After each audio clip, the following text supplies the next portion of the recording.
മീതെ ഒരു പരുന്തും പറക്കില്ല.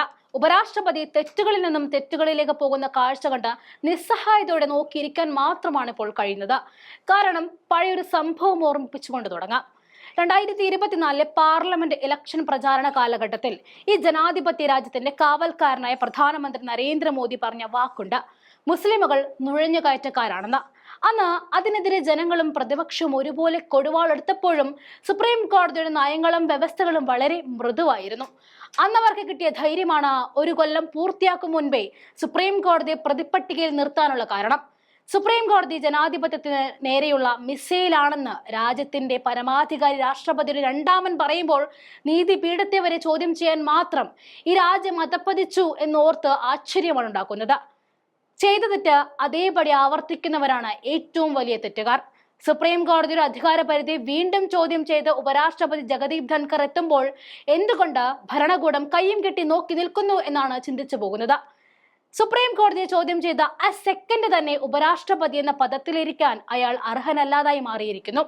പാർലമെന്റാണ് പരമോന്നതമെന്ന് പറഞ്ഞ ഉപരാഷ്ട്രപതി അതിനു മുകളിൽ ഒരു അധികാര കേന്ദ്രവുമില്ല എന്ന് പറയുമ്പോൾ പാർലമെന്റിൽ ഭൂരിപക്ഷമുള്ള BJP ആണ് എല്ലാ തീരുമാനങ്ങളും എടുക്കുന്നത്.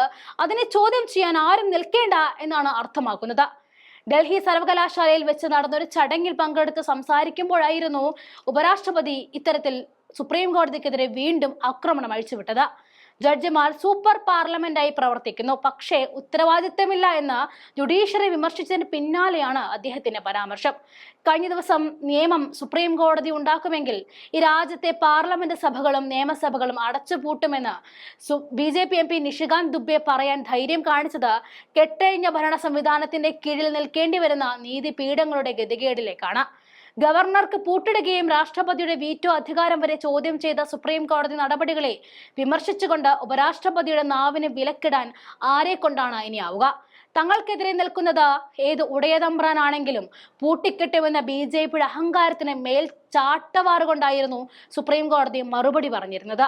അധികാരമില്ലാത്ത സംസ്ഥാനങ്ങളിൽ ഗവർണറെ അരിയിട്ട് വെച്ച് വാഴിക്കുന്ന രീതിക്ക് കൂച്ചുവിലങ്ങിട്ടതോടെ സുപ്രീം കോടതിക്കെതിരെ അവർ തിരിയാൻ തുടങ്ങിയതാണ്. എന്നാൽ നിങ്ങൾ രണ്ടു പറഞ്ഞാൽ ഞങ്ങൾ ലൂപ്പ് ഹോളും പഴുതടച്ചുമുള്ള വ്യവസ്ഥകളും നിരത്തി നിങ്ങളെ കെട്ടിയിടാൻ ഒരുക്കമാണ് എന്നായിരുന്നു സുപ്രീം കോടതി തെളിയിച്ചത്. പക്ഷെ ആ സുപ്രീം കോടതിക്കും പുല്ലുവിലയാണ് ഈ ഭരണകൂടം നൽകുന്നത് എന്ന് ഉപരാഷ്ട്രപതി വീണ്ടും വീണ്ടും തെളിയിക്കുകയാണ്. ഇതിനെതിരെ ചെറുവിരലനക്കാൻ സുപ്രീം കോടതി തയ്യാറാകണം. കഴിഞ്ഞ ദിവസം നിഷികാന്ത് ദുബെക്കെതിരെ കോടതി അലക്ഷ്യ ഹർജി ഫയൽ ചെയ്യാൻ സുപ്രീം കോടതി അനുമതി നൽകിയിരുന്നു. അതുപോലെ ഒരു കടുത്ത നടപടി തന്നെ ജഗദീപിനെതിരെ വരണം. ഈ ഉപരാഷ്ട്രപതി കസേരയിലിരിക്കാൻ അയാൾക്ക് യോഗ്യതയില്ല. അതിലൊരു കടുത്ത നടപടി സുപ്രീം കോടതി എടുത്തിരിക്കണം.